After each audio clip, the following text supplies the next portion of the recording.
This meeting is being recorded.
Masih tetap fail ya, Bapak Ibu?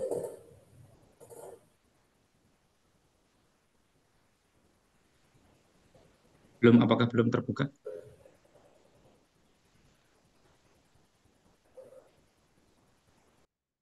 Masih berbentuk file? Iya, Bapak, masih file-file PDF gitu banyak sekali. Hmm.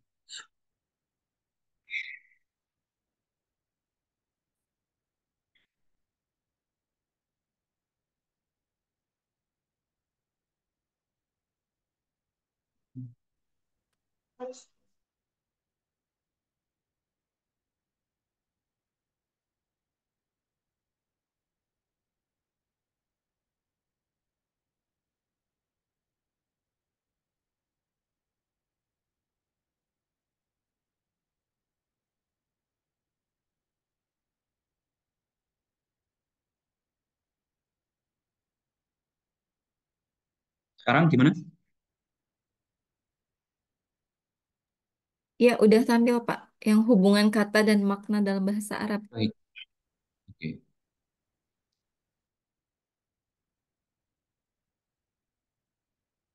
Baik, Bapak Ibu.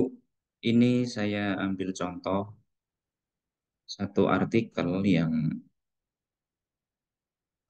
jika kita lihat di apa namanya atas ini ya, ini adalah jurnal Alsina ya. Alsina ini adalah salah satu jurnal yang ada di perguruan tinggi tentunya. Saya belum belum lihat di perguruan tinggi mana ya. Ini adalah namanya itu. Terus kemudian volume 5 berarti dia adalah terbitan di volume yang kelima nomor satu. Bisa jadi volume 5 ini misalnya dalam satu tahun ya. Itu mungkin ada nomor satu, nomor dua, nomor tiga, dan empat ya. Tahun 2023. Berarti jurnal ini baru sekitar hampir 2 tahunan ini terbit ya. Itu nggih Bapak Ibu. Berarti ini masih masih apa namanya kebaruan, masih baru ya. Kekinian ya. 5 tahun terakhir. Terus kemudian ini ada EISSN-nya ya. Jadi dia sudah online, ada doi-nya juga. Doi ini adalah apa ya namanya? Nomor jurnal internasional ya istilahnya begitu ya.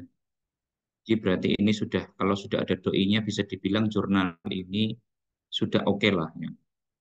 Nah, kalau lihat kita judulnya hubungan kata dan makna dalam bahasa Arab dan bahasa Indonesia. Kajian semantik. Nah, ini Bapak Ibu dari sini bisa diketahui atau belum bisa diketahui ya, apakah ini jurnal eh, library research atau literatur review ya, ataukah penelitian lapangan. Tapi kalau kita lihat di sini terkait dengan kajian semantik ya, semantik itu ilmu makna atau ilmu dalalah dan sepertinya memang ini adalah literatur review atau studi kepustakaan ya, yang mengambil materi-materi atau data-data dari dokumentasi buku, artikel lain dan sebagainya. Ya. Kita lihat nanti ke bawah ya. Nah, ini salah satu modelnya seperti ini ya Bapak Ibu. Ada judulnya, bawahnya kemudian ada penulis nggih, Robi Fatan Alifiansyah. Ini penulis utama ya. Penulis utama ini kalau apa namanya istilahnya dinilai atau mendapatkan atau nilainya yaitu paling besar ya. Baru penulis kedua dan penulis ketiga. Penulis kedua ini biasanya ngikut atau apa bahasanya dompleng begitu ya. Ya penulis pertamanya inilah yang secara ilmiah, secara logika dia adalah penulisnya. Meskipun juga banyak faktanya bahwa kadang yang nomor dua itu juga ternyata penulisnya, ya. Tapi karena mungkin masih pemula, akhirnya dipakai oleh penulis pertama dengan kebutuhan tertentu dan macam-macam.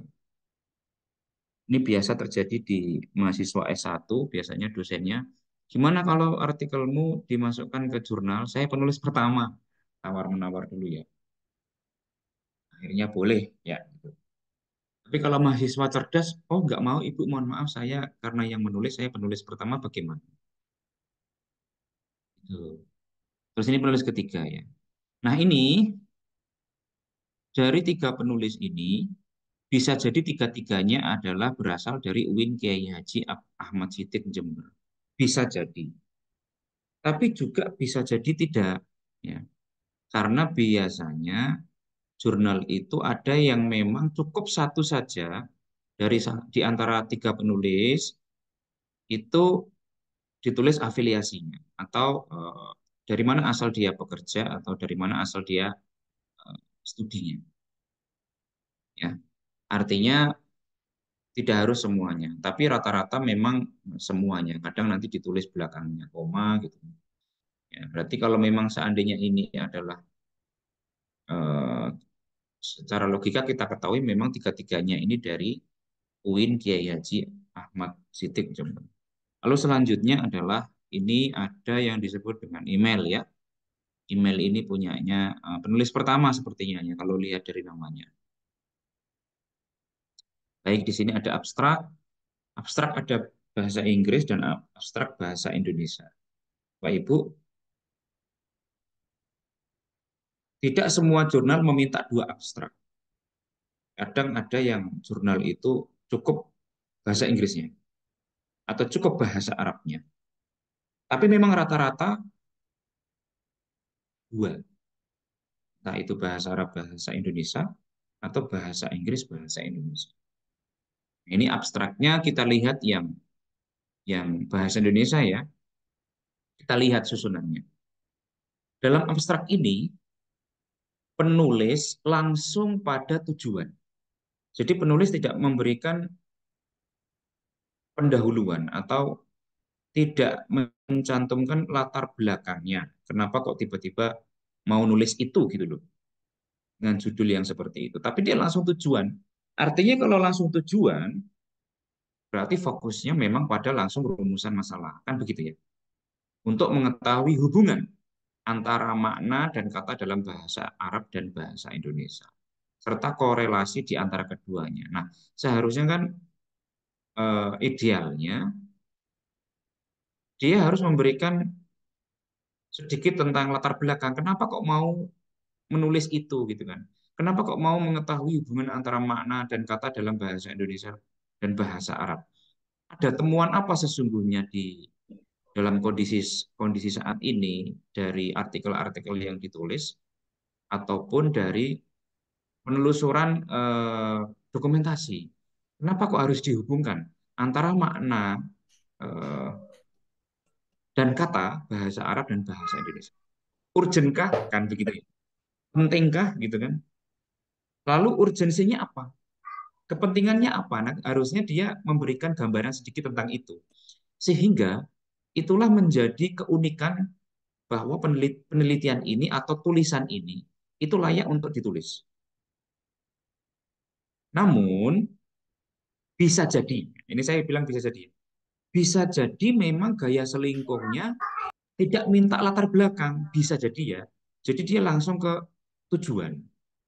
Maka Bapak Ibu kalau mau nulis artikel, mau disubmit ke sebuah laman jurnal, ya lebih baik memang melihat gaya selingkuhnya dulu atau apa yang disebut dengan gaya kepenulisan, template. Ya, misalnya jurnal Al-Sunnah nih, Bapak Ibu klik jurnal tadi ya di atas ya, Al-Sina, the jurnal bla bla bla bla. Di internet nanti kan muncul ya, dibuka lah itu jurnalnya, itu punyanya mana, di-download template-nya seperti apa. Nah ini ya, ditulis di sini jelas nih. Setelah kita baca judulnya tadi sekilas ya, secara logika memang kita menyimpulkan itu adalah studi literatur review atau kepustakaan. Ternyata di sini penulisnya juga menyebutkan seperti itu. Penelitian ini tergolong kajian pustaka. Sudah jelas ya, ada unsur atau aspek metodologi yang dipakai dalam kepenulisan ini. Maka ini sudah benar. Nah, lalu bagaimana untuk mengumpulkan datanya? Dia mengatakan di sini bahwa berbagai buku, kamus, dan jurnal ilmiah digunakan sebagai sumber data penelitian. Jelas ya, berarti literatur review atau kajian pustaka. Yaitu dengan menelusuri buku-buku, kamus, jurnal ilmiah yang terkait tentunya. Oke. Data diperoleh melalui dokumentasi, ya jelas ya. Metode pengumpulan datanya dokumentasi, ya, dan objeknya tadi disebutkan buku, kamus ya. Dan dianalisis menggunakan pendekatan Miles dan Huberman. Ini dia menyebutkan Miles dan Huberman, yang mana kita tahu bahwa pendekatan Miles dan Huberman ini banyak dipakai dalam penelitian kualitatif, ya, khususnya penelitian lapangan, ya, yang terdiri dari pengumpulan data, reduksi data, lalu kemudian pengambilan kesimpulan, ya. Nah, pengumpulan data yaitu mengumpulkan data-data dokumentasi, lalu kemudian reduksi yaitu memilah-milah mana data yang relevan atau yang terkait, mana data yang tidak terkait. Nah, ini adalah pemikiran Miles dan Huberman. Setelah itu baru nanti dianalisis, didiskusikan, ditampilkan, dipaparkan, jadilah sebuah rangkaian tulisan yang berbentuk paragraf, yang mana paragraf itu berisi tentang analisis, diskusi, dan kesimpulan. Nah, yang menjadi pertanyaan adalah apakah pendekatan Miles dan Huberman itu juga dipakai untuk studi kajian pustaka? Nanti itu PR-nya Bapak Ibu semuanya cari tahu apakah Miles dan Huberman itu juga dipakai untuk penelitian studi pustaka. Lalu kemudian di sini ada hasil penelitian. Hasil penelitian, nah, sudah jelas ya. Hasil penelitian menunjukkan bahwa fenomena linguistik ini memberikan wawasan mendalam tentang interaksi antara makna dan bentuk kata dalam konteks budaya yang berbeda. Temuan ini mengungkap bahwa struktur dan dinamika leksikal bahasa, ya, struktur dan dinamika leksikal makna asli, ya, bahasa Arab. Jadi ada makna leksikal, ada makna kontekstual, ya. Dan bahasa Indonesia dipengaruhi oleh faktor-faktor fonotaktik dan semantik serta tekanan untuk berkomunikasi secara efisien. Jadi dia menyimpulkan di situ bahwa struktur dan dinamika leksikal bahasa Arab dan bahasa Indonesia itu dipengaruhi oleh faktor-faktor fonotaktik, ya. Ini ada masuk dalam kajian fonologi atau ilmu aswat, dan semantik ilmu makna, serta tekanan untuk berkomunikasi. Kalau dalam bahasa Arab disebut dengan al-abr mungkin ya. Misalnya tekanan-tekanan itu mengindikasikan bahwa ini maksudnya apa dan itu maksudnya secara efisien. Selain itu, analisis terhadap kata-kata serapan dan perubahan makna lintas bahasa memperkuat pemahaman tentang proses adaptasi linguistik dan perubahan makna, ya. Jadi kata-kata serapan yang diambil dari bahasa Arab ke bahasa Indonesia itu juga nanti ada juga unsur perubahan makna, baik yang mengalami penyempitan makna ataupun perluasan makna, ya. Dan itu lintas bahasa. Lintas bahasa artinya adalah kalau dalam hal ini lintas dengan bahasa Arab dan bahasa Indonesia memperkuat pemahaman tentang proses adaptasi linguistik dan perubahan makna. Jadi bahan makna dan adaptasi linguistik itu dipengaruhi oleh budaya dan proses sosial, ya, sehingga nanti itu memiliki apa namanya makna-makna yang tadi saya sebutkan, bisa makna menyempit, bisa makna meluas, tergantung bagaimana kondisinya. Oh, ternyata di sini juga ada apa namanya abstrak bahasa Arabnya. Nah, Bapak Ibu, ini ada tulisan al-mulakhos, ya. Dalam beberapa artikel, abstrak itu disebut dengan mulakhos. Ada yang bisa menyebut, ada juga yang disebut dia mustakhlas. Nah, ada juga yang jurnal lama-lama itu dia sebut al-khalasah. Nah, tapi rata-rata jurnal-jurnal hari ini menyebut abstrak itu mulakhos, ya.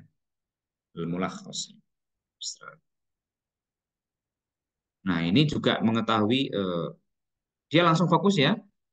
Tahdafu hadhihi dirasatu ila tahdidil alaqati bainal makna wal kalimati fil lughataini al arabiyyah wal indonesia. Wa kadzalika al alaqah bainahuma. Tahdafu, ya, berarti tujuan dari penelitian ini dirosah itu bisa studi atau penelitian, yaitu untuk mengetahui hubungan antara makna dan kalimat dalam dua bahasa, yaitu bahasa Arab dan bahasa Indonesia. Wal kadzalika alaqah bainahum, dan hubungan di antara keduanya. Tandari juhadihi dirosah tandari juhadihi dirosah dimna fi'atil murajaati al adabiyati. Tamma istikhdami tamma istikh tamma istikhdamu apa namanya? Kutubin mukhtalifatin wa ma'ajimu wa majallat ilmiah kama sodiril bayanat, ya. Jadi dia menggunakan apa namanya buku, terus kemudian buku-buku yang berbeda-beda, kamus, mu'jam, majallat, jurnal-jurnal, artikel-artikel ilmiah sebagai sumber masodir, masdar, sumber lil bayanat, jamak dari bayan, data, ya. Bayanat itu data. Kamal husul alal bayanati min khilali tauthiki wa tahliliha bistikhdami nahjin, bistikhdami nahji Meles Huberman. Jadi dia apa namanya untuk mengetahui hasil datanya, dia menggunakan min khilali tausik, yaitu diantaranya menggunakan tausik, dokumentasi, wa tahliliha, dan apa namanya analisisnya. Bistikhdami apa namanya menggunakan nahjun, ya. Nahjun itu, ya, apa namanya teori atau pendekatan, atau harusnya manhaj, ya. Dia nyebutnya nahjun, bisa manhaj, ya. Meles dan Huberman, ya. Tasyiru nata ijud dirosati, ya. Jadi hasil penelitian ila anha ila anna hadhihi dzahira al-lughawiyah, bahwa menunjukkan bahwa bahasa itu tuwafiru, ya, terdiri dari ya amikoh, royun amikotun, apa namanya ide-ide mendalam haulat tafaul, di antara aktivitas-aktivitas atau interaksi-interaksi bainal makna wa askalil kalimat, di antara arti dan bentuk-bentuk struktur-struktur kalimat fisiyaqat dalam konteks-konteks budaya sakofiyah mukhtalifah yang banyak, yang beragam. Aksyafun nata'ij anal apa ini? Anal bunyah wa dinamikiyah al-mu'jamiyah. Kok tidak ada di atas? Kok mu'jamiyah? Kok tidak sesuai dengan bahasa Indonesia? Bahasa Indonesianya di sini dia nyebutin ada dinamika apa namanya? Dinamika kamus.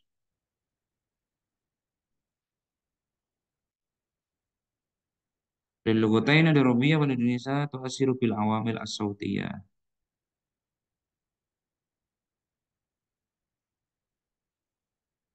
Oh ini dia ya. Bahwa struktur dan dinamika.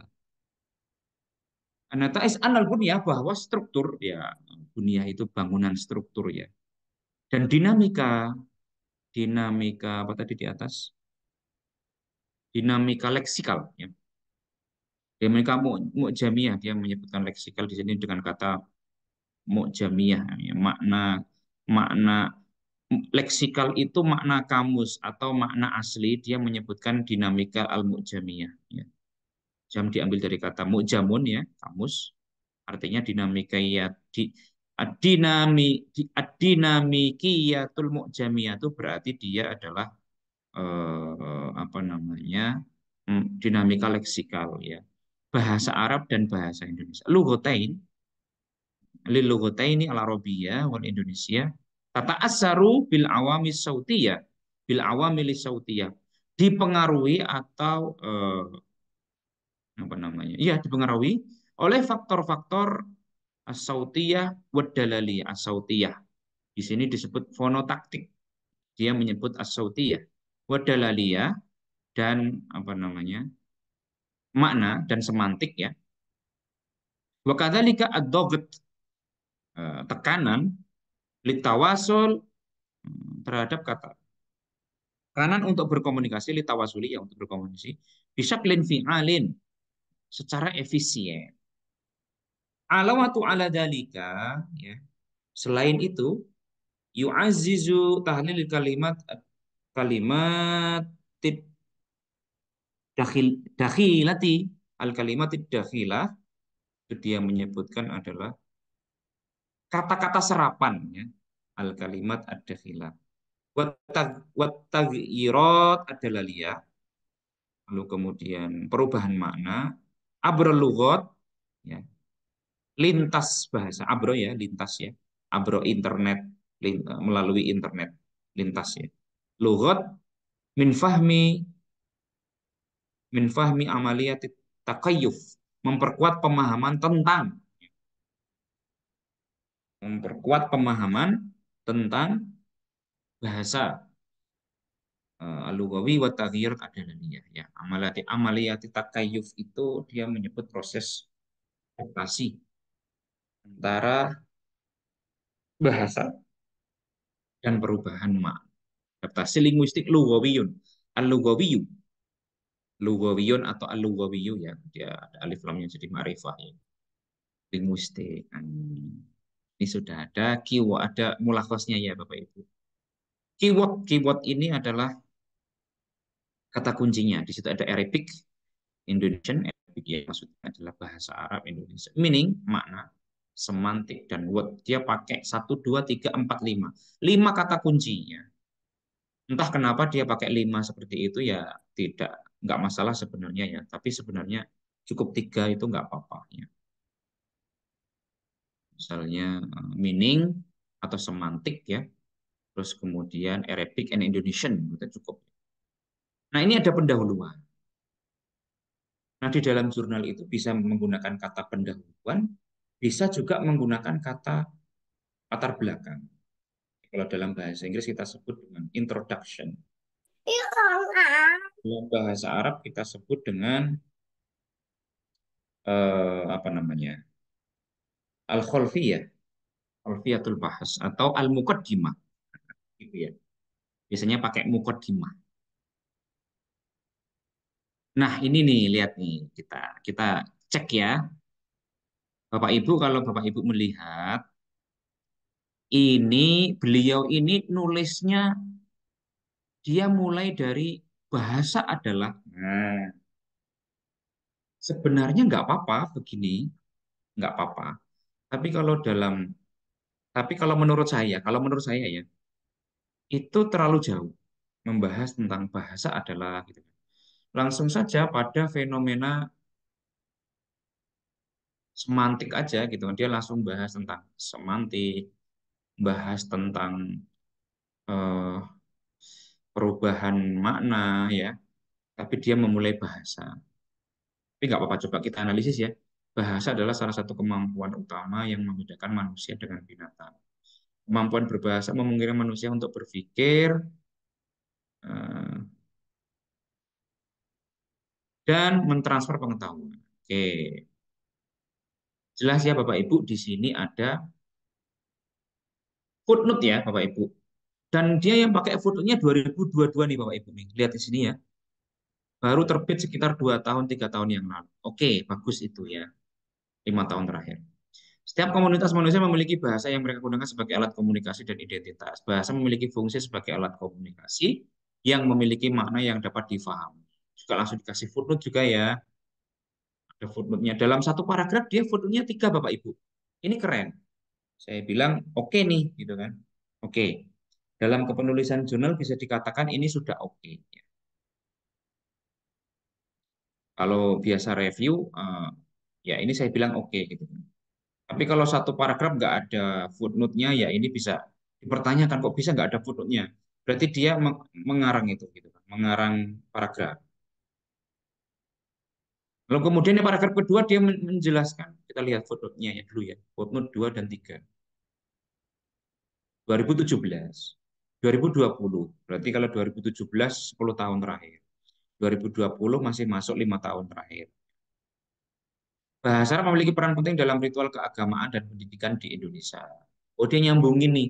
Bahasa Arab itu memiliki peran penting dalam ritual keagamaan dan pendidikan di Indonesia. Ini nyambung sebenarnya dengan hubungan antara bahasa Arab dengan bahasa Indonesia. Ada sambungannya. Jadi beliau ini berusaha untuk menyambungkan. Dari zaman ke zaman, bahasa Arab tidak hanya berperan dalam memperkuat kosakata, tetapi juga berkontribusi dalam ranah sosial, agama, dan pendidikan. Nah, ini nih. Ini sudah nyambung ya, sudah nyambung di paragraf kedua ini sudah nyambung dengan judul. Jadi ada hubungan antara bahasa Arab dan bahasa Indonesia. Kenapa kemudian bahasa Arab dan bahasa Indonesia itu penting untuk dikaji maknanya dan strukturnya? Ternyata ada hubungannya ya tadi serapan itu mungkin ya. Nah, ini dia menjelaskan bahwa di pesantren-pesantren, madrasah, lembaga bahasa Arab diajarkan secara intensif. Namun, meskipun banyak orang Indonesia belajar bahasa Arab, tingkat pemahaman dan penggunaan bahasa ini bervariasi. Salah satu tantangan yang dihadapi adalah pemahaman makna yang tepat dalam konteks bahasa Arab. Nah, ini sudah fokus sama problemnya. Seharusnya tadi di abstrak ini ditampilkan ini ya Bapak Ibu. Ya. Jadi problemnya itu orang Indonesia itu misalnya begini, orang Indonesia itu sudah familiar sebenarnya dengan bahasa Arab. Kenapa? Karena bahasa Arab itu adalah bahasa agama. Namun problemnya adalah, nah ini di sini sudah kena nih. Kenapa kok dia membahas bahasa Arab dan bahasa Indonesia untuk dikaji lebih jauh terkait dengan struktur dan makna? Ini nih, di sini nih, tingkat pemahaman dan penggunaan bahasa bervariasi. Salah satu tantangan adalah pemahaman makna yang tepat dalam konteks bahasa Arab. Untuk itu, pemahaman mendalam tentang ilmu semantik menjadi sangat penting. Nah, di sini poinnya nih, sebenarnya ya, pokoknya. Baru dia nanti nyebutin di sini paragraf selanjutnya adalah semantik. Nah, ini Bapak Ibu, kita lihat ya. Saya kasih tahu nih. Di paragraf yang ini, ya, paragraf bahasa Arab memiliki peran sampai sangat penting. Beliau adalah menunjukkan tentang hubungan antara bahasa Arab dan bahasa Indonesia. Baik menyebutkan secara makna. Sudah nyambung dengan semantik ya. Terus closing statement kata terakhir, beliau menyebut semantik. Nah, ini Bapak Ibu. Terus kemudian di paragraf selanjutnya, baru dia tuh bahas semantik. Ini nyambung. Ini bagus sekali. Jadi beliau ini bisa menyambungkan paragraf yang sebelumnya. Terus kemudian masuk paragraf yang setelahnya. Itu nyambung. Jadi maksud saya adalah begini. Misalnya mengatakan bahwa bahasa Arab itu tadi di atas juga bahasa Arab begini-begini. Terus kemudian eh, pemahaman yang tepat terhadap makna sangatlah penting. Ini juga nyambung di sini ya. Nah, baru menyebutkan semantik. Baru dibahas tentang semantik. Oke nih ya, keren ya. Keren Bapak Ibu ya. Jadi ada hubungan antara paragraf yang satu, yang dua dengan yang tiga. Jangan sampai nanti di paragraf satu, dua, dan tiga itu yang didiskusikan adalah berbeda di dalam latar belakang. Nanti nggak nyambung, tidak menjadi piramida terbalik begini. Nanti kalau nggak nyambung jadi piramidanya menjadi segi lima nanti nggak ada koneksi antara titik satu dengan titik yang lain. Oke, dia bahas semantik ya. Dijelaskan dulu nih semantik dalam bahasa Arab itu ilmu dalalah. Merupakan salah satu studi linguistik. Oke, mempelajari makna. Makna dalam bahasa Arab memiliki peran penting ya. Arti pentingnya ya semantik ya. Oke. Kesalahan dalam memahami makna dapat menyebabkan misinterpretasi dan gangguan komunikasi. Ini juga masalah dalam pembahasannya. Tinjauan semantik dalam pengkajian makna meliputi homonim, homofon, polisemi, sinonim, antonim, dan sebagainya. Semantik yang berkaitan dengan hubungan makna seperti hiponim dan hiponim digunakan dalam elemen estetika dalam wacana. Hal ini membantu membaca untuk lebih mudah dan memahami makna yang disampaikan dalam wacana tersebut. Penerapan ini tidak hanya sebatas pada karya sastra, tapi juga berlaku pada wacana lain seperti di koran maupun di berbagai bentuk wacana lainnya. Mungkin ini peneliti mau memfokuskan pembahasan dia adalah pada hiponim dan hipernim. Nanti kita lihat isinya Bapak Ibu. Mungkin sepertinya beliau ini mengarahkan pembaca, mengarahkan artikel ini pada pokok-pokok tertentu dalam pembahasan semantik, yaitu hiponim dan hipernim. Oke. Nah, ini nih. Nah, di sini juga bagus nih. Beliau menyebutkan bahwa penelitian sebelumnya menunjukkan masih banyak terjadi kesalahan semantik oleh masyarakat Indonesia. Ya. Jadi ada yang disebut di minggu yang lalu saya katakan bahwa kajian yang relevan yang di dalam karya ilmiah skripsi, tesis dan disertasi itu ditampilkan dalam poin sendiri, bisa dalam bab satu atau bab 2. Dia khusus ya, kajian terdahulu, penelitian terdahulu. Tapi kalau dalam jurnal, artikel jurnal, itu melebur di dalam paragraf. Nah, ini sudah secara aturan kepenulisan jurnal sudah oke ya. Penelitian ini sebelumnya menunjukkan masih banyak terjadi. Ini menurut siapa nih? 8 ada footnote-nya. Untuk meminimalisasi kesalahan ini bertujuan untuk menganalisis hubungan antara oke ya. Oh, ini menurut 8 kita cek. Zuhrofiatun Najah dan Ariska Agustina. Ini adalah apa ini? Tesis Bapak Ibu. Dia mengambil studi pustaka terdahulunya tesis, bukan artikel ya. Nggak apa-apa, nggak masalah. Yang penting masih relevan. Masih relevan tema yang dikaji. Nah, dia ngambil tesis ya, tesisnya 2020 Bapak Ibu. Masih 5 tahun terakhir ya. Oke. Penelitiannya tergolong kajian pustaka dengan tujuan untuk mengeksplorasi. Nah, ini menjelaskan juga nih. Eh, Beliau ini menceritakan penelitiannya dia atau penelitiannya siapa ini? Oh tidak, beliau ini langsung fokus pada paragraf selanjutnya ini langsung fokus pada penelitian dia. Jadi tidak menyebutkan penelitian yang dilakukan oleh Zuhrofiatun Najah tadi itu, cuma diambil pokok poinnya adalah dia mengatakan bahwa di sana masih ada kesalahan semantik oleh masyarakat Indonesia. Ini adalah problematika atau pembahasan yang dibahas dalam skripsi yang diambil ya, tesis tadi ya, Zuhrofi atau Najah. Tapi kemudian dia di paragraf selanjutnya, sambungan dari paragraf ini tadi, dia mengatakan bahwa Penelitian dia ini adalah tergolong kajian pustaka dengan tujuan untuk begini-begini ya. Tadi ada di abstrak ya. Dia langsung fokus. Data dikumpulkan melalui dokumentasi, kemudian didoksi. Langkah utama. Oke. Jadi di paragraf keempat ini dia langsung fokus pada maksud penelitiannya dia yang menggunakan data apa.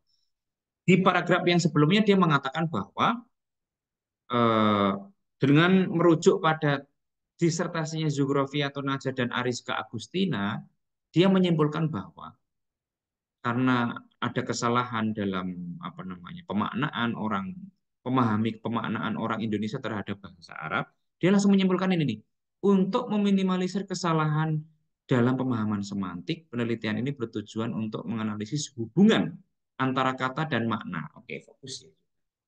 Baik. Jadi urgensi penelitiannya di situ, Bapak Ibu. Berarti ini paragrafnya atau latar belakangnya bisa disimpulkan sudah piramida terbalik ya Bapak Ibu. Sudah mulai dari umum mengerucut menjadi khusus banget. Berarti sudah oke ya. Baik. Hasil penelitian Bapak Ibu. Nah, di sini tadi metodologi penelitian disebutkan di dalam latar belakang ya Bapak Ibu. Di pertemuan yang kemarin saya menyebutkan bahwa dalam beberapa laman jurnal tertentu, latar belakang itu biasanya tidak disebutkan, metodologi penelitian itu biasanya tidak disebutkan di latar belakang, tapi dia nanti ada poinnya sendiri di bawah sini. Metodologi penelitian begitu. Tapi di artikel ini apa namanya metodologi penelitian disebutkan di dalam latar belakang. Berarti kemungkinan memang template-nya begitu, gitu loh Bapak Ibu ya. Template yang diikuti dari jurnal Al-Sunnah seperti itu. Maka kalau dia mengikuti template-nya seperti itu sudah benar, ya. Karena memang artikel itu harus merujuk pada template atau gaya selingkung dalam penulisan artikelnya atau jurnalnya. Dia langsung hasil penelitian nih Bapak Ibu. Oh iya nih dia membahas homonim dan homofon. Nah, oke, dalam pembahasan ini Bapak Ibu, hasil penelitian, dia tidak langsung menyebutkan apa hasilnya. Tapi beliau ini memulai dengan teori dulu. Homonim itu apa sih?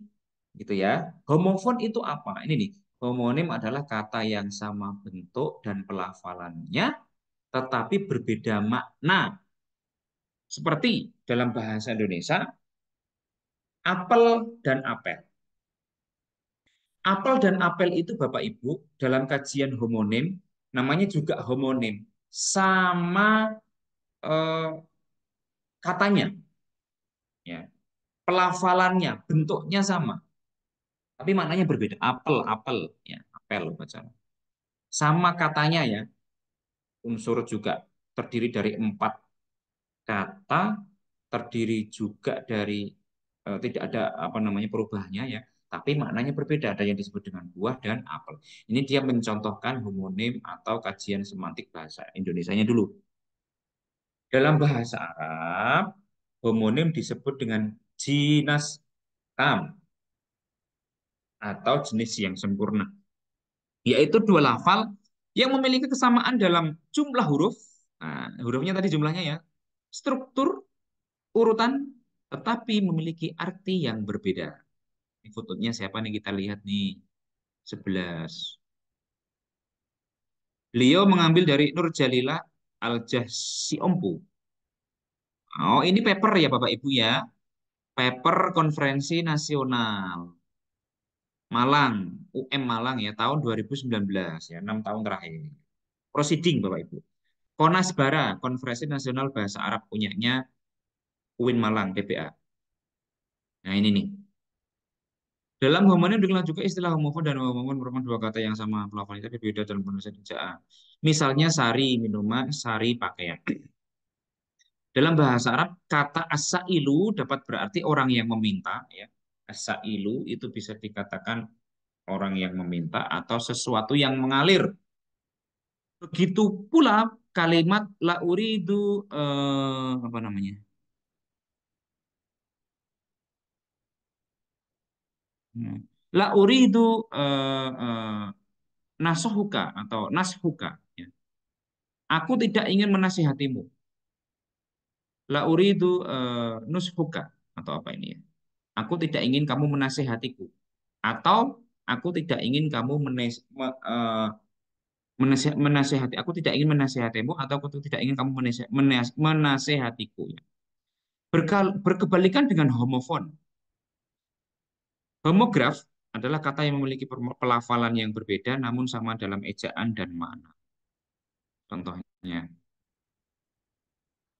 homograf dalam bahasa Arab ya, setidaknya memiliki dua pengucapan makna yang berbeda jika ditulis tanpa syakal.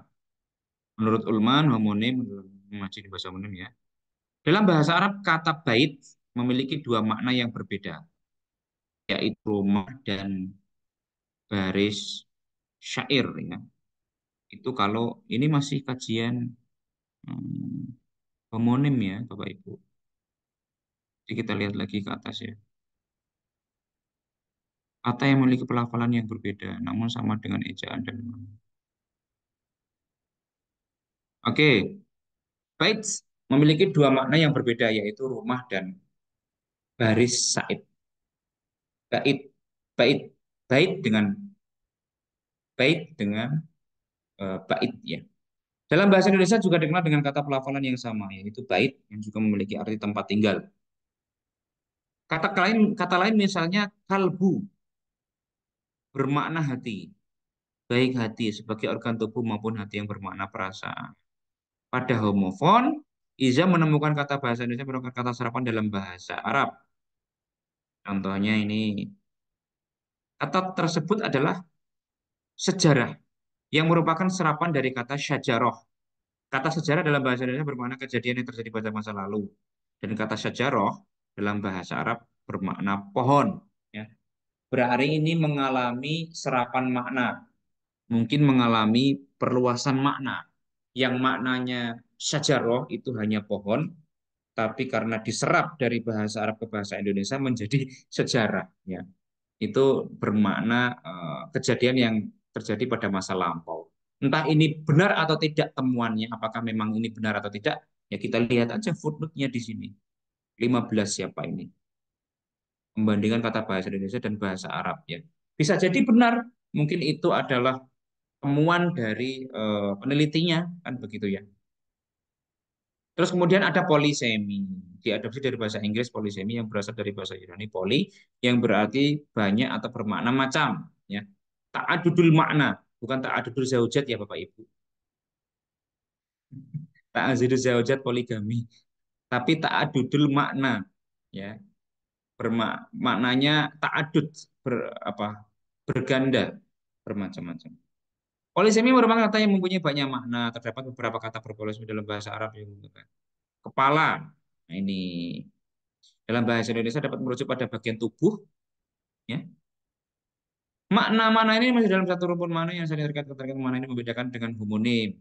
Dalam bahasa kata roksen memiliki makna kurang lebih serupa yaitu merujuk pada bagian eh, tubuh.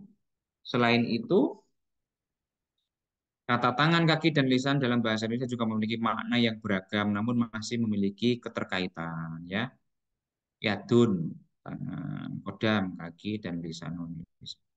Sinonim disebut dengan taroduf atau apa namanya persamaan kata. Ya, persamaan kata maknanya sama. Kata yang memiliki makna mirip tetapi tidak persis sama. Oh, contohnya nih, jenazah, bangkai, dan mayat. Dalam bahasa Arab ada kata telepon dan hatif yang merujuk pada makna atau benda yang sama. Telepon dan hatif itu sama-sama bermakna, yaitu adalah alat untuk berkomunikasi jarak jauh. Tapi struktur katanya atau bangunan kosakatanya atau bangunan kata-katanya berbeda. Begitu juga dengan kata saya rotun nakli di Mesir dan Syahina di negara-negara Arab lainnya merujuk pada makna yang sama, yaitu truk. Sama-sama truk, tapi Di Mesir menyebut sayarotun nakli, atau kita sebut dengan, kalau merujuk kata makna leksikalnya ya, apa namanya, mobil untuk memindah, naklun, mobil pemindah. Tapi di Arab, negara-negara Arab lainnya menyebutnya syahina, itu artinya adalah truk. Fenomena sinonim dapat terjadi karena beberapa faktor, yaitu pengaruh kosakata yang terserap dari bahasa lain, perbedaan dialek sosial, regional ataupun temporal. Ya. Sinonim dalam bahasa Indonesia menunjukkan bahwa kata memiliki variasi. Kata raja, raja memiliki sinonim sultan, penguasa. Sedangkan dalam bahasa Arab, malik memiliki sinonim dengan sultan, khalifah. Ya. Antonim atau perbedaan, berlawanan makna, hidup dan mati. Ya. Tina dan jantan. Khair dan sayyi dalam bahasa Arabnya contohnya ya, hipernin dan hiponim ya. Nah, ini banyak sekali pembahasannya, ternyata tulisan ini membahas tentang banyak apa namanya, pembahasan di dalam poin-poin semantik.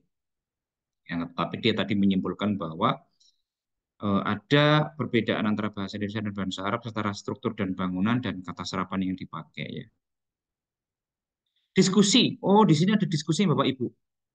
Berarti mungkin gaya template-nya atau gaya selingkuhnya ada diskusi nih.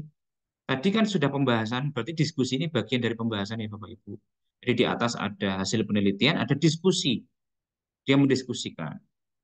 Diskusinya adalah isinya, hubungan antara makna dan kata dalam aspek semantik bahasa Arab dan bahasa Indonesia mencakup beberapa kesamaan dan perbedaan yang menarik untuk dibahas. Dua bahasa tersebut memiliki kaya ragam akan homonim dan homofon. Polisomi, sinonim, antonim, serta hipernim dan hiponim. Meskipun masing-masing bahasa memiliki keunikan dalam cara penyusunan dan mengorganisir makna, namun keduanya juga tetap memberikan ruang yang luas bagi variasi makna dalam komunikasi.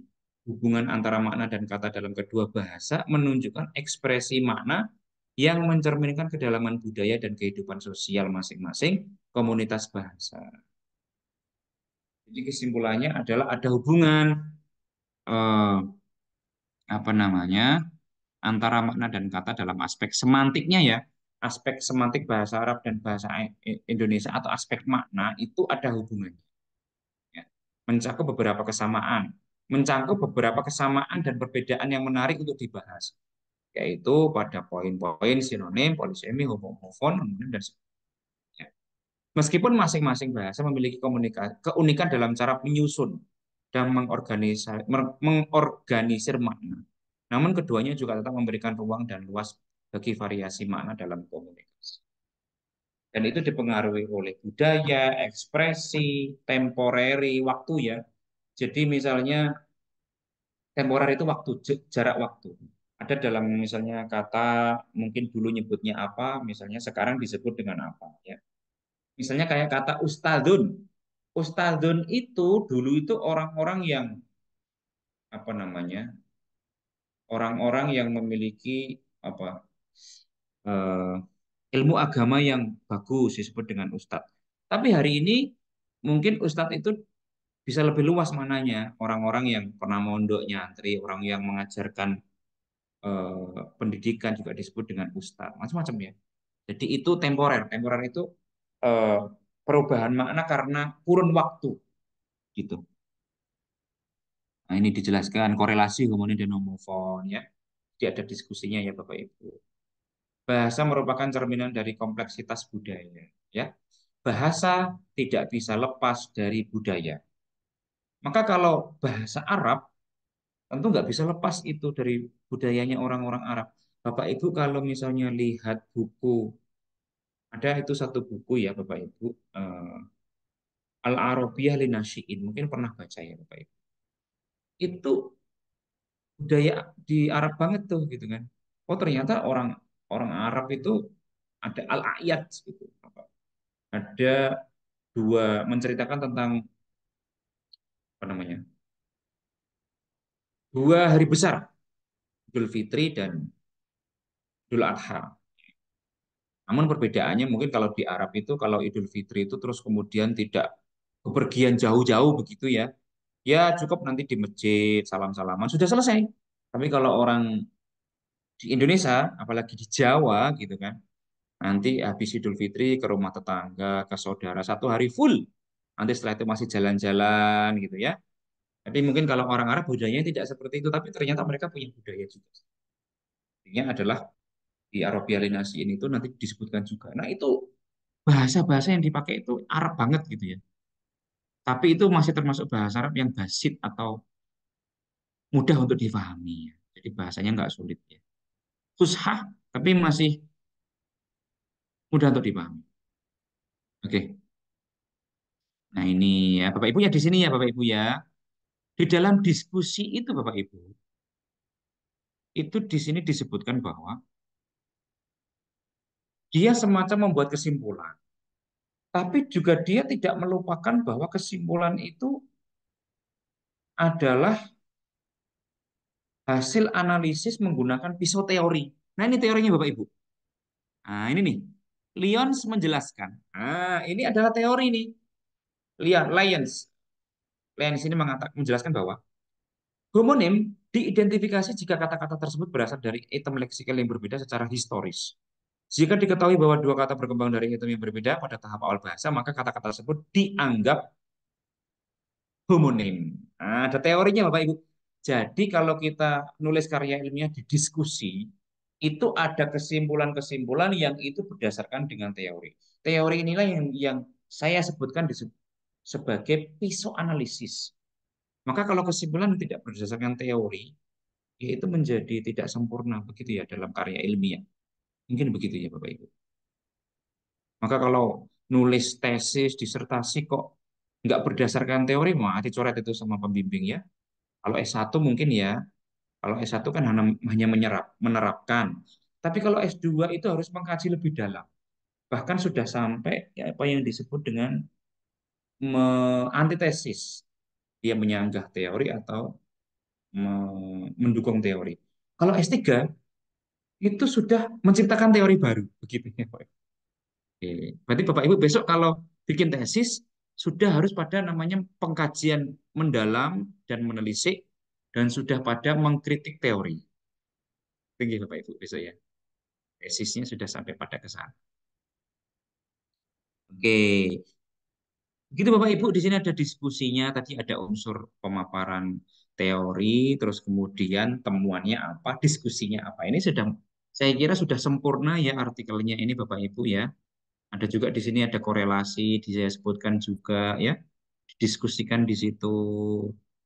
Maka ini sudah sangat luar biasa. Oke. Ternyata ini ada 20 halaman Bapak Ibu. 20 halaman itu kalau dalam artikel literatur review sudah tidak oke. Jadi kalau 25 kebanyakan. Maksimal 20 lah. Ya. Rata-rata 15 Bapak Ibu artikel itu. Oke. Ini juga dia menyebutkan Quran. Nah, kemudian kesimpulan. Ya. Kesimpulan ini ya Bapak Ibu. Ya. Kesimpulannya ada berapa paragraf ini? Satu paragraf agak panjang ya Bapak Ibu. Ada daftar pustaka. Nah, ini Bapak Ibu. Daftar pustakanya ini sepertinya dibalik ya namanya. Ya. Nama depan dibalik Amira Naila Iza. Agus Tarunia Khalil. Febri Ayuni. Ada judulnya, terus kemudian ada nomor berapa, jurnalnya tahun berapa, ada doinya juga disebutkan ya Bapak Ibu. Biasanya dalam kepenulisan artikel, kalau dijadikan daftar pustaka itu, ini disebutkan doinya nih. Nah, ini bagus nih. Terus kemudian dicetak miring jurnalnya Bapak Ibu. Dari jurnal mana dicetak miring. Nah ini gaya kepenulisan ya Bapak Ibu. Ada yang seperti itu, ada yang berbeda nanti. Oke. Ya, saya kira itu Bapak Ibu, saya sudah berbicara hampir 1 jam lebih. Mungkin sekarang gantian Bapak Ibu yang berbicara, mungkin ada 1 2 pertanyaan terkait dengan kepenulisan artikel. Bapak Ibu melihat artikel ini mudah ya, terlihat mudah ya. Nanti dicoba nulis artikel ini Bapak Ibu. Nanti kita diskusikan ya. Nanti saya kirim ke grup ya contoh-contoh artikel ya Bapak Ibu. Bapak Ibu membuat artikelnya tidak harus tentang kajian bahasa Arab ya Bapak Ibu.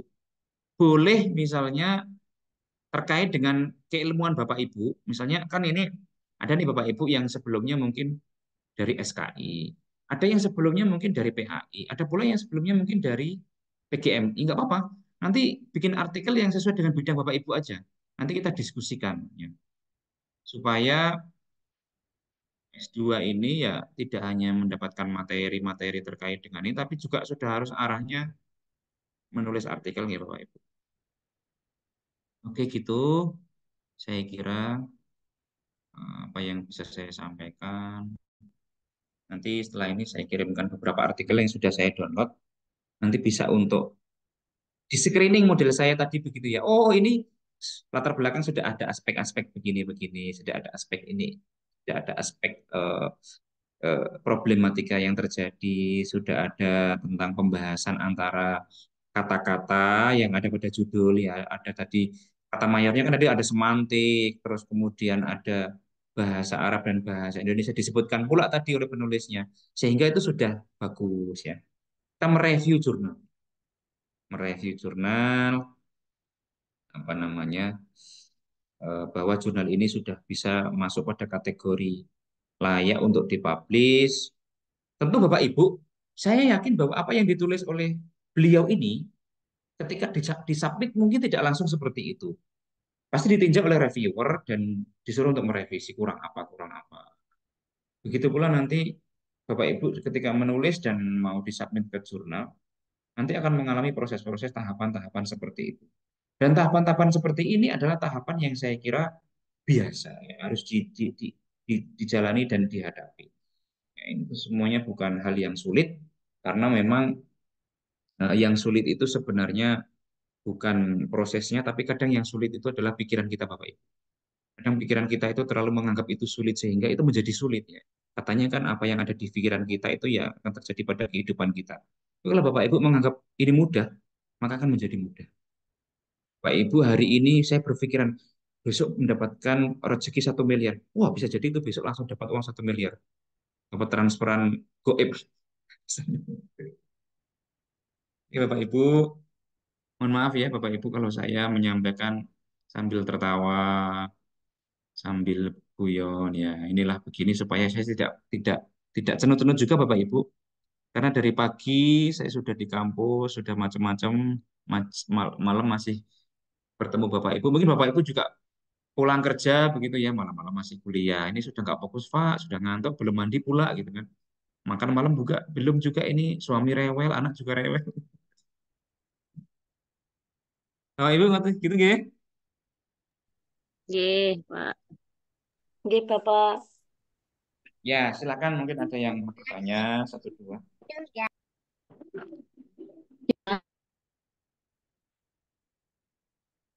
Silakan yang mau bertanya langsung saja buka apa namanya mikrofonnya tanpa harus angkat tangan dulu. Karena saya sebentar. Ini.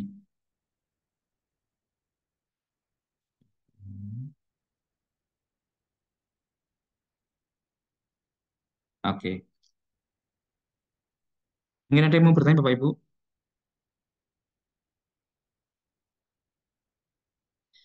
Bagaimana kabarnya Bapak Ibu semuanya?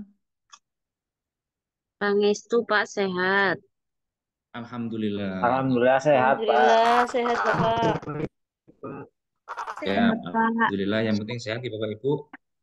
Masih enak minum kopi, masih enak minum teh gitu. Nggih. Kopinya habis ganti teh, Pak. Wah, luar biasa. Habis diganti teh gitu. Ini ada yang dari Sumatera, dari Jawa, Sulawesi, Kalimantan. Alhamdulillah. Mau tanya, Pak. Oke, bisa, silakan. Berarti kalau kita ngaji apa literatur nggak masalah ya, Pak, nanti kalau misalnya dijadiin sebuah jurnal gitu ya. Tidak apa-apa. Dalam dalam apa namanya teorinya bahwa metodologi penelitian literatur review atau studi kepustakaan itu boleh. Tapi kita harus menyesuaikan template-nya dulu dari jurnal mana gitu kali ya. Iya, Enggak. kalau misalnya memang Bapak Ibu mau mensubmit artikel yang sudah ditulis, lebih baik misalnya Bapak Ibu mau tadi ya, mau mensubmit ke artikel apa tadi, Alsina, daripada nanti kerja 2 kali ketika direview, maka lebih baik disesuaikan dulu dengan template-nya, supaya nanti ketika disubmit, nanti langsung dibuka sama pengelola jurnalnya. Oh ini sudah sesuai apa namanya template nih. Oh ini sudah sesuai pula dengan skop yang apa namanya volume ini harus diterbitkan ya. Karena kan setiap volume itu berbeda. Misalnya volume 1 skop apa temanya tentang semantik misalnya. Volume 2 tentang morfologi, volume 3 tentang apa namanya sintaksis kan. Sudah sesuai skopnya dan tulisannya sudah original nih. Sudah dicek juga nanti pakai Turnitin macam-macam. Oh, hanya 5%. Maka nanti dinilai oleh reviewer bahwa artikel ini layak untuk dimasukkan dimasukkan nominasi atau dipilih untuk dipublish.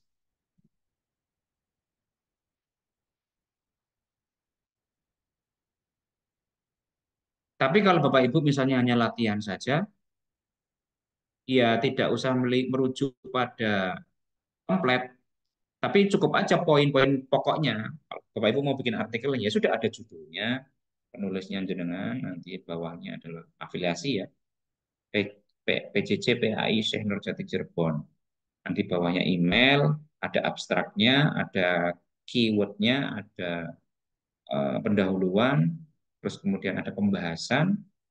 Ya terserah nanti di pembahasan itu seperti apa. Yang penting poinnya ada membahas sedikit tentang teori, kemudian data temuan dan diskusi sedikit, kesimpulan, referensi, sudah gitu aja. Dan nggak harus mengikuti gaya selingkuh mana kan ini untuk latihan saja. Silahkan nanti Bapak Ibu supaya nanti kita bahas, kita diskusikan bagaimana kita lihat ya supaya nanti bisa diketahui bahwa artikel Bapak Ibu di latar belakang ini menyusun paragrafnya sudah oke, sudah nyambung antara paragraf yang satu dengan paragraf yang selanjutnya, sudah juga memuat tentang kata-kata pokok yang ada pada judul kan begitu. Misalnya saya sebutkan di pertemuan yang lalu bahwa kalau kita membahas tentang semantik bahasa Arab, untuk apa kita membahas tentang misalnya paragraf pertama kok membahas tentang sejarah bahasa Arab terlalu jauh. Langsung aja pokok pada dinamika atau fenomena apa namanya tentang semantik bahasa Arab. Itu bisa kita cek ya. Kemudian nanti setelah oke, nanti mau dipublish kemana, kita lihat jurnalnya di dalam laman jurnal, nanti kita cek ya. Besok mungkin kita pertemuan selanjutnya kita buka salah satu jurnal supaya nanti step-stepnya Bapak Ibu tahu ya. Mulai dari membuat akun, terus kemudian bisa register, ya, bisa mensubmit artikel ke sistem OJS-nya, terus kemudian menghubungi pengelolanya. Nanti kita coba, ya. Mungkin ada sebagian Bapak Ibu yang belum pernah membuka laman jurnal. Bagi yang sudah pernah, ya nanti apa namanya, anggap aja mengulang lagi, ya begitu Bapak Ibu.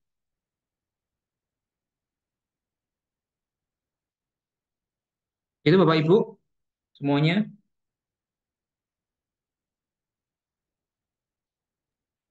Baik, Pak. Terima kasih.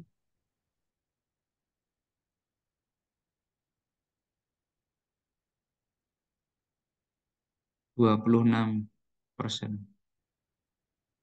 Oke, Bapak Ibu, kalau tidak ada yang pertama, ya saya cukupkan. Sudah ada yang ngantuk, sudah ada yang ngantuk. Kayaknya sudah capek dari pagi sampai malam ya. Saya juga memahami Bapak Ibu semuanya. Sudah waktunya istirahat ya, jam setengah 9. Saya setelah ini masih lanjut Bapak Ibu, masih lanjut nulis. Nanti sampai jam 10-an lah. ada artikel yang harus ditulis dan harus dipublish ya. Ya bisanya malam.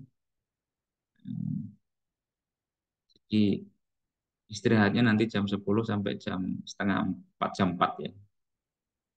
Oke, begitu Bapak Ibu. Kalau kita tidak ada pertanyaan, saya cukupkan, oke? Nggih, Pak. Atau nanti Oke. kalau seandainya Bapak Ibu Oke, tidak Pak. tidak mau pertanyaan di sini, bisa nanti apa namanya japri nggak apa-apa. Pak, saya mau tanya ini, Pak, saya mau tanya. Boleh, boleh, boleh ya, boleh. Baik. Gitu, nggih, Bapak Ibu. Mohon maaf apabila ada Oke, Pak. kekurangan, baik perkataan ataupun perbuatan yang tingkah laku yang kurang berkenan, Bapak Ibu. Eh, karena memang itu adalah saya adalah manusia biasa yang tidak luput dari kesalahan dan dosa. Semoga kita menjadi orang-orang yang selalu memperbaiki diri. Al-afu minkum wa naltaqi bikum fi yaumil qadim insyaallah. Wa aqulu lakum syukran kasiron wa naqra doa kafaratul majlis. Subhanakallahumma Subhanakallahumma bihamdika bihamdika. asyhadu an la ilaha illa anta. Astagfirullah wa atubu ilaik. Terima kasih Bapak Ibu, saya pamit undur diri Terima nggih. kasih Bapak. Sami-sami, Bapak. Ya. Nggih, Pak. Sama-sama, Pak. Sehat-sehat Pagi selalu, di Pak. Kak, sehat di selalu. minggu insya Allah. Amin amin. Terima kasih Bapak Ibu. Amin.